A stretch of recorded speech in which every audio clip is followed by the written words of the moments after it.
Sur France Inter, 2000 ans d'histoire, Patrice Gélinet. Merci Claire et bonjour à tous. Aujourd'hui, le plus célèbre des tueurs en série, Jack l'Éventreur. Une prostituée a été assassinée ce soir à George Yard. Je ne vois rien là qui sorte de l'ordinaire. C'est la manière dont elle a été tuée. Un jour, les hommes comprendront que j'ai donné naissance au XXe siècle.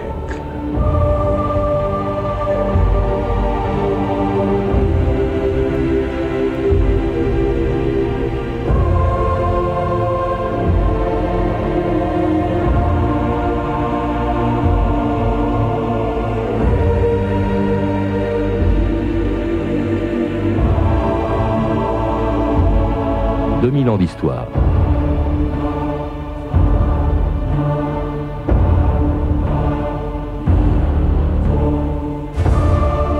Stéphane Bourgoin, bonjour. Bonjour. Vous êtes un spécialiste des tueurs en série, alors qu'on vient d'entendre l'extrait d'un des très nombreux films consacrés à Jack l'Éventreur. Il y en a d'ailleurs un qui va sortir encore demain dans les salles, le film des frères Hughes, From Hell, avec Johnny Depp. Alors comment expliquer que Jack l'Éventreur est inspiré beaucoup plus de films ou de livres comme ceux que vous avez pu écrire que n'importe quel autre tueur en série, parce que des tueurs en série, il y en a eu beaucoup, et il y en a même eu qui ont été plus meurtriers que lui. Je crois qu'on lui attribue 5 meurtres seulement, j'allais dire.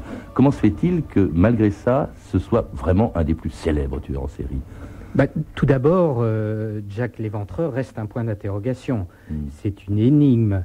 On ne sait toujours pas qui il est. 114 ans après. Ouais. 114 ans après. C'est déjà un fait très important. Un autre fait important, c'est qu'à l'époque, dès l'année même des crimes, il a acquis une certaine dimension, je dirais, fictionnelle et mythique, puisqu'il y a eu, dès l'année suivante, 1889, après la fin des crimes, des pièces de théâtre, des contes, des récits écrits autour du personnage. Et puis, il faut bien dire que le nom apporte aussi une dimension assez terrifiante au personnage. Il faut rappeler que le nom, c'est lui-même qui se l'est donné par des lettres qu'il a envoyées à la police. Apparemment, ce sont des lettres qu'il aurait écrites, mais on est maintenant, les enquêteurs qui sont impartiaux, modernes, pensent que c'est un journaliste de l'époque de Fleet Street, qui était le quartier de la presse de Londres, qui aurait écrit ces lettres. Parce qu'au départ, Jack l'Éventreur avait été surnommé par la presse Tablier de cuir et la Terreur rouge. Bon, admettons, Tablier de cuir, est-ce que vous pensez qu'il y aurait eu des dizaines de livres, de films écrits sur un tueur en série qui s'appellerait Tablier de cuir? Non, honnêtement, je ne le pense pas. Alors il y a aussi quelque chose qui évidemment frappe, vous en parlez beaucoup dans un livre sur Jack l'Éventreur qui s'appelle le livre rouge de Jack l'Éventreur, qui est très complet, c'est le contexte dans lequel ces crimes se sont produits. Le premier s'est produit en août 1888, ça a été très bref, ça a duré à peine 2 mois. Ce contexte, c'est la ville de Londres, qui est une ville vraiment de tous les dangers, on peut dire, une ville qui a grandi extrêmement vite en un siècle. Je crois qu'elle est passée de 900 000 habitants à 4,5 millions d'habitants, une des plus grandes villes d'Europe. Stéphane Bourgoin. Oui, parce que c'est une ville, et en particulier tous les quartiers de l'East End populaire de Londres, de Whitechapel, c'est une ville qui grandit très vite suite à l'immigration. En particulier, on a une immigration juive de tous les pays de l'Est européen qui... c'est une main-d'œuvre ouvrière à très très bon marché qui est surexploitée. Il y a une pauvreté absolument abominable. Dans certains quartiers, celui où se sont produits les crimes, Whitechapel, qui est dans l'est de Londres, là c'est de la misère noire. C'est de la misère noire, c'est aussi le quartier de la prostitution, puisque à l'époque on estime que sur Londres il y a à peu près 80 000 prostituées. Et rien qu'à Whitechapel, il y a, je crois, 62 maisons closes à cette époque. Ce qui est assez ahurissant. Il n'y a aucun éclairage, contrairement à ce que nous montrent les films. On a ce cliché de Jack l'Éventreur qui rôde avec sa cape, son chapeau haute forme, son petit sac de cuir, éclairé à demi par les lampadaires. Mais justement, dans Whitechapel, il n'y a aucun lampadaire, il n'y a aucun éclairage. On a ce qu'on appelle des workhouses, qui sont des sortes d'asiles où les pauvres sont entassés 24 heures sur 24 et fournissent une main-d'œuvre misérable. Alors les pauvres, ce sont surtout les prostituées, hein, justement. Ils ne tuaient que des prostituées. Jacques Léventreur n'a tué que des prostituées, si on prend en compte qu'il n'a tué que 5 victimes. On est à peu près certain, d'après les rapports d'autopsie, qu'il y a au moins 4 victimes qu'on peut attribuer à Jacques Léventreur de façon certaine, de par la similitude entre le mode opératoire et les blessures infligées aux victimes, et très certainement une 5e victime. Certains disent même 6 ou 7, enfin on me prête qu'au-riche, si je puis dire, Stéphane Bourgoin, mais ces prostituées en plus qui sont vraiment, qui sont assez misérables, qui sont toutes alcooliques aussi. Elles sont toutes alcooliques, elles fréquentaient toutes à peu près le même pub à Londres, qui existe toujours à l'heure actuelle et qui a d'ailleurs été... qui porte le nom de Jack the Ripper Pub, à un moment dans les années 70 et 80, sous la pression des ligues féministes en Angleterre. Il a retrouvé son nom d'origine, le Ten Bells, et puis il est devenu de nouveau le Jack the Ripper Pub. Et 4 au moins de ces 5 victimes fréquentaient ce pub. Et aussi, il faut dire que ces prostituées sont au bas de l'échelle de la prostitution. Ah oui, elles font de l'abattage, elles n'opèrent pas dans les maisons closes, elles agissent en pleine rue. Alors effectivement, elles sont d'assez bas niveau. Elles s'appelaient Mary Nichols, Annie Chapman, Elizabeth Stride, Catherine Eddowes ou Mary Kelly, et que l'on découvrait régulièrement donc dans les rues de Whitechapel. On dirait que c'est une vie. Oh, oui, c'est une vie. Et jeune encore avec ça. Oh, bon Dieu du sang! L'éventreur! Il a encore tué! L'éventreur! L'éventreur! L'éventreur! Au secours! Alors, inspecteur, vous l'avez arrêté? On n'a rien. Elles sont toutes dans cet état-là? Toutes. Alors, ce qui avait de frappant aussi, quand on vient entendre, elles sont toutes dans cet état-là, c'est la façon dont elles ont été assassinées. Ça a été abominable, Stéphane Bourgoin. Oui, c'est des mutilations à caractère sexuel, éventration. Et d'ailleurs, le terme de Jacques Léventreur est quelque peu erroné, puisque d'après les rapports d'autopsie qui existent toujours à l'heure actuelle et que j'ai pu photocopier dans les archives de Londres, je les ai montrés, ces rapports, à des médecins légistes actuels, et tous m'ont indiqué que, en fait, il y a quand même une certaine absence de sang sur les lieux du crime, ce qui s'explique par le fait qu'il les a très certainement étranglés avant de les éventrer. Donc il aurait dû s'appeler en fait Jacques l'Étrangleur et pas Jacques l'Éventreur. Alors la façon dont elles ont été mutilées, c'est abominable. Dans votre livre, vous donnez tous les résultats de l'autopsie. Il faut avoir le cœur assez solide pour les lire, surtout après l'heure du déjeuner, comme maintenant. Annie Chapman, par exemple, a eu l'abdomen complètement éventré, les intestins arrachés, ainsi que l'utérus, la partie supérieure du vagin, les 2 tiers de la vessie. Vraiment, c'est affreux. Mary Kelly, la dernière à avoir été tuée en novembre 1888, les oreilles et le nez coupés, ainsi que les seins qui étaient posés sur la table à côté des reins. Le cœur a disparu. C'est vraiment abominable. D'ailleurs, les photos de ces meurtres qui ont été prises par les policiers n'ont jamais été publiées. Il a fallu un siècle pour qu'elles le soient. Oui, tout à fait. J'ai même publié dans mon ouvrage des photos de 2 des victimes qui avaient été égarées dans les archives de Scotland Yard depuis près d'un siècle. Et c'est vrai qu'avec les croquis que l'on a faits par les médecins légistes de l'époque, on s'aperçoit qu'il s'agit littéralement d'une boucherie et non pas d'une coupe chirurgicale qui a entretenu ce mythe pendant près d'un siècle d'un docteur Jacques Léventreur. C'est pourtant là que s'orientent les premières suspicions de la police. On pense à un boucher, on pense à comment dirais-je, à un médecin. On pense à ça et on pense aussi, on se dit c'est tellement horrible, Stéphane Bourgoin, et vous le rappelez dans votre livre, qu'on dit c'est pas possible que ce soit un Anglais. Et tout de suite, le soupçon se porte bien entendu sur des boucs émissaires étrangers, un Polonais, la communauté juive qui était importante, vous l'avez dit. Il y a eu de l'antisémitisme au moment de l'affaire de Jacques Léventreur. Ah, tout à fait. Il y a eu d'ailleurs un tailleur juif qui a échappé de très très peu à un lynchage en place publique.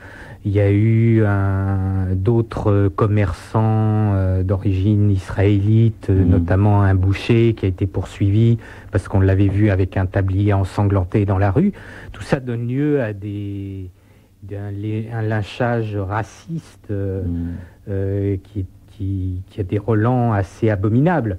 En fait, pour les Anglais de l'époque, et comme pour des populations actuelles, dès qu'il y a un crime abominable de caractère sexuel, c'est toujours l'étranger. C'est jamais quelqu'un qui appartient à notre communauté. On ne peut pas penser que c'est notre gentil voisin de palier qui quelquefois va nous aider à faire les courses qui est le coupable, alors que généralement c'est plutôt le cas. On a pensé aussi à la franc-maçonnerie, qui est assez importante en Angleterre, je crois. Et tout de suite on s'est orienté vers cette hypothèse de la franc-maçonnerie, en tout cas des hypothèses qui sont entretenues par les très nombreux journaux de l'époque, évidemment, qui font la une de l'actualité sur Jack l'Éventreur. Je vous propose d'écouter la revue de presse de Stéphanie Duncan. Oui, l'émotion est intense à Londres, on le comprend. En septembre-octobre 1888, les journaux ne parlent que de ça, et comme si les crimes n'étaient pas si terrifiants en eux-mêmes, on en rajoute dans le sordide et le fantasme. Le grand journal satirique de l'époque, Punch, publie par exemple un dessin où on voit un spectre avec des doigts crochus brandissant un couteau. Un fantôme flotte dans l'atmosphère pourrie du taudis, on peut dire, à côté de ce dessin. Contemplez-le, car il est vain de chercher à le fuir. La main rouge sans merci, c'est le crime meurtrier. La némésis, la vengeance des dieux.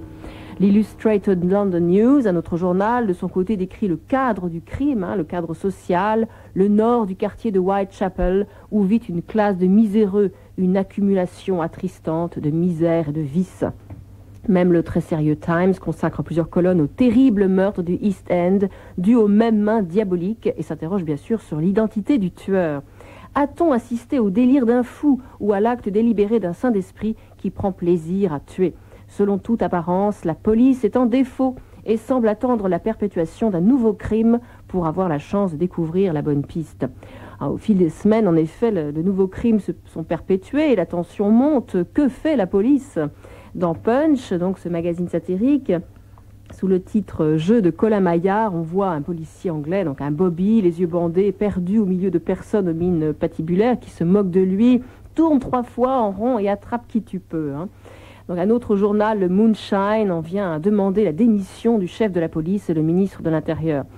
D'autres journaux méditent sur le sens à donner au crime de Jack l'Éventreur. Dans le Star, par exemple, de bonnes âmes, au courrier des lecteurs, y voient le signe de l'échec du christianisme, c'est l'époque victorienne.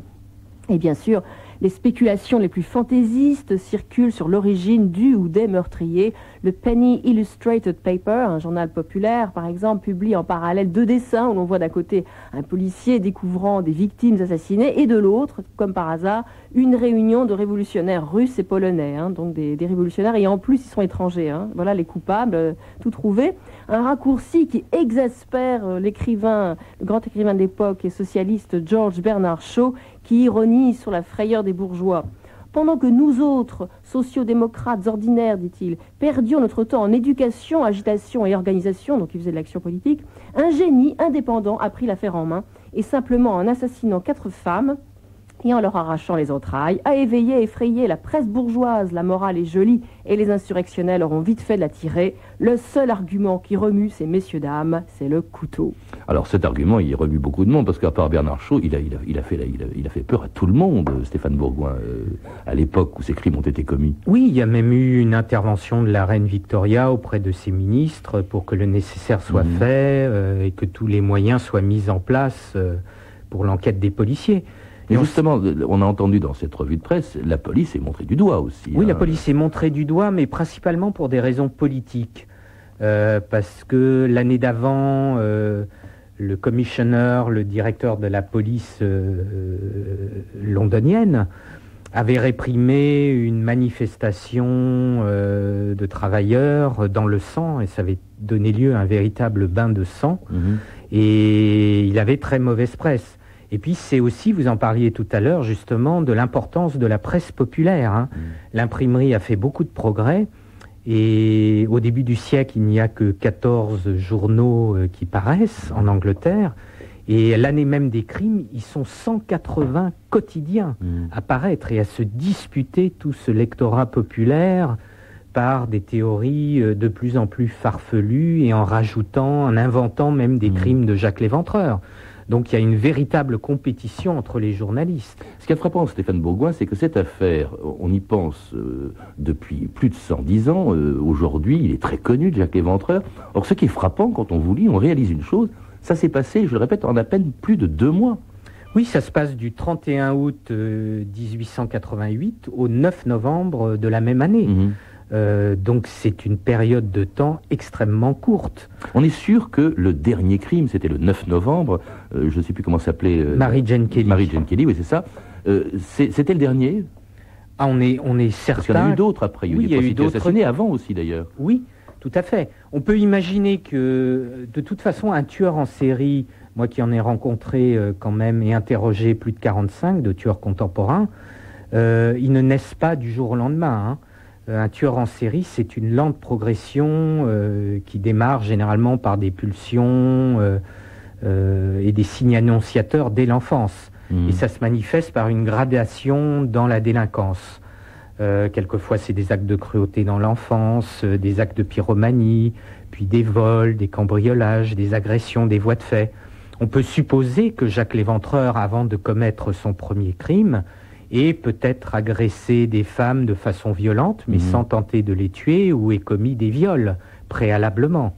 De toute façon, il n'est pas né du jour au lendemain le 31 août 1888. Oui, mais vous me disiez avant cette émission qu'un tueur en série, c'est quelqu'un qui ne s'arrête jamais. Mais si on le met en prison et qu'on le relâche, il récidive. Or, comment peut-on être sûr que ce dernier crime, celui du 9 novembre, soit précisément le dernier, Stéphane Bourgoin?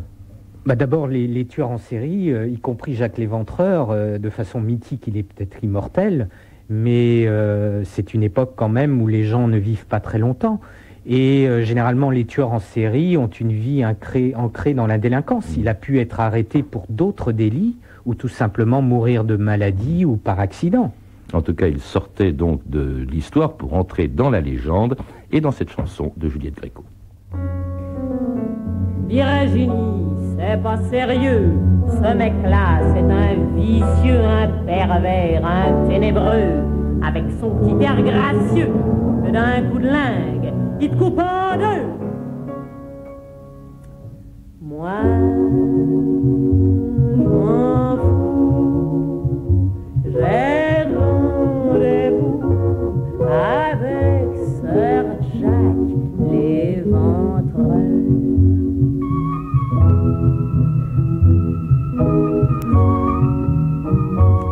Il a des manières honnêtes, une fleur à sa casquette. C'est la mer de mon cœur, c'est la mer de mon cœur. Virginie, vous me cavalez, puisque mon cœur a parlé, j'aime mieux mourir éventré de la main d'un homme bien élevé que de vivre avec un paumé. Moi, je m'en fous, j'ai rendez-vous avec Sir Jacques. Et vous avez rendez-vous avec France Inter, 2000 ans d'histoire. Aujourd'hui, Jacques l'Éventreur. Et Juliette Gréco, que l'on vient d'entendre chanter Sir Jacques l'Éventreur. Voilà qu'il est anobli par Juliette Gréco. Et c'est là bien après que l'affaire soit classée par la justice anglaise en 1892. La confiance du public dans la police n'a jamais été aussi basse qu'aujourd'hui. Par sa complète incapacité d'appréhender et de mettre hors d'état de nuire l'auteur de ces crimes monstrueux, elle a donné la preuve de son incompétence, de son inefficacité et de son ineptie. Incompétent, inefficace et inepte. La presse va s'en donner à cœur joie. Nous ne sommes pas sûrs. Nous le savons, mais nous ne pouvons pas le prouver. Le plus impitoyable meurtrier depuis Barbe Bleue. Et le dossier portera cette simple marque. Affaire classée. Bonsoir, Ned. Bonsoir. L'affaire a été classée très peu de temps après qu'elle soit produite. Elle se produit en 1888, en 2 mois et demi. Je crois que c'est en 1892, vous le dites, Stéphane Bourgoin, qu'elle a été classée sans qu'on sache qui était Jacques l'Éventreur. Et si on est tout à fait honnête, on ne sait toujours pas qui est Jacques l'Éventreur à l'heure actuelle. Alors, votre livre est un livre passionnant parce que non seulement il y a les faits tels qu'ils se sont produits, il y a aussi la filmographie, vous citez tous les films, tous les livres qui ont été consacrés à Jacques l'Éventreur, et puis alors toutes les hypothèses, justement, qui ont été formulées depuis. Il y en a une qui est la plus extraordinaire, je voudrais qu'on commence par elle, c'est celle d'un complot royal. Préciser un peu de quoi il s'agit, on a soupçonné la famille royale d'avoir voulu éliminer la preuve de la débauche du petit-fils de la reine Victoria, qui était le duc de Clarence, c'est ça? Tout à fait, hein. Mais ça c'est une, je dirais, c'est pas une hypothèse contemporaine des crimes, hein. C'est une hypothèse qui a été inventée dans les années 1970 par un mythomane qui a inclus un complot des francs-maçons pour cacher le fait que le duc de Clarence aurait fauté avec une prostituée appelée Annie Crook et qu'il aurait eu un enfant et que cet enfant ensuite aurait été confié à l'une de ces prostituées qui était victime, et on aurait donc inventé, entre guillemets, le personnage de Jacques l'Éventreur pour cacher cet enfant illégitime du duc de Clarence. Le duc de Clarence, c'est une thèse, je rappelle que c'est celle que reprend le film des frères Hughes, hein, qui sortira demain. Cette thèse, évidemment, elle est assez impressionnante. Cela dit, le duc de Clarence, il est mort dans un asile d'aliénés, vous le dites, en 1892, l'année où est interrompue précisément l'enquête. Oui, mais ça, c'est purement une coïncidence. De plus, le duc de Clarence à l'époque est connu plutôt pour fréquenter des bordels homosexuels à Whitechapel, donc on ne voit pas pourquoi il aurait tué ou certains de... Mais peut-être tout simplement parce qu'il n'aimait pas les prostituées, ça aussi, c'est pas forcément lui, on dit que c'est l'entourage de famille royale qui voulait l'éliminer. Oui, pas le duc de Clarence, mais les prostituées qui auraient été au courant justement de... D'ailleurs, on a déjà eu un téléfilm avec Michael Caine et un film précédent qui s'appelle Meurtre par décret, qui reprennent déjà cette hypothèse. Or, le duc de Clarence, déjà, est totalement innocent parce qu'au moment de plusieurs des crimes, il se trouve en train de chasser à Balmoral en Écosse. On accuse aussi le chirurgien de la reine Victoria, Sir William Gull. Or, à l'époque, il a 72 ans et le pauvre, il a déjà eu plusieurs crises de paralysie et ne peut plus bouger du côté gauche. On accuse aussi comme complice un cocher qui était son cocher, qu'il aurait tué en fiacre. Mais quand on regarde les cadastres de cette époque, des rues de Whitechapel, on s'aperçoit qu'un fiacre ne peut pas traverser ces rues qui sont trop étroites. Alors éliminons l'hypothèse du duc de Clarence et tout ce qui a gravité autour d'elle. Il y en a beaucoup d'autres, je crois que vous en citez, vous dites qu'il y en a eu plus d'une centaine d'hypothèses depuis l'affaire de Jack l'Éventreur. Il y en a une qui a été émise très récemment par un auteur très connu de romans policiers, qui est Patricia Cornwell, qui dit, elle, que c'est sûrement, dit-elle, un grand peintre impressionniste de l'époque qui est Walter Sickert. Oui, d'ailleurs, ça rejoint quelque peu l'hypothèse du duc de Clarence, parce que c'est justement le fils de ce peintre, Joseph Sickert, qui a inventé cette thèse du complot royal. Mais cette thèse de Patricia Cornwell, qui n'est pas nouvelle, hein, elle avait déjà été formulée dans les années 60 et 70, ne tient sur absolument aucun fait concret. Parce qu'elle apporte quand même des faits. Hein. Je précise tout de suite que d'abord, elle a acheté beaucoup de tableaux, elle s'est ruinée pour acheter des tableaux de ce Sickert, que les lettres de Jack l'Éventreur sont les mêmes que celles qui étaient, que le papier à lettres du peintre, qu'il avait des studios à Whitechapel, à l'endroit où se sont commis les crimes, et que surtout il peignait des prostituées, il a peint des prostituées assassinées.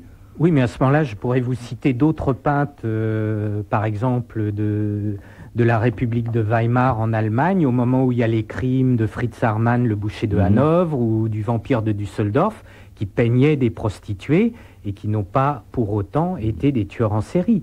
Il n'y a aucun fait concret qui permet de dire que ce peintre était Jacques l'Éventreur. D'abord, on ne sait pas si ces lettres ont vraiment été écrites par Jacques l'Éventreur. Donc une comparaison d'écriture qui n'est d'ailleurs pas du tout apparente d'un point de vue visuel quand on voit l'écriture du peintre et celle des lettres de Jacques l'Éventreur.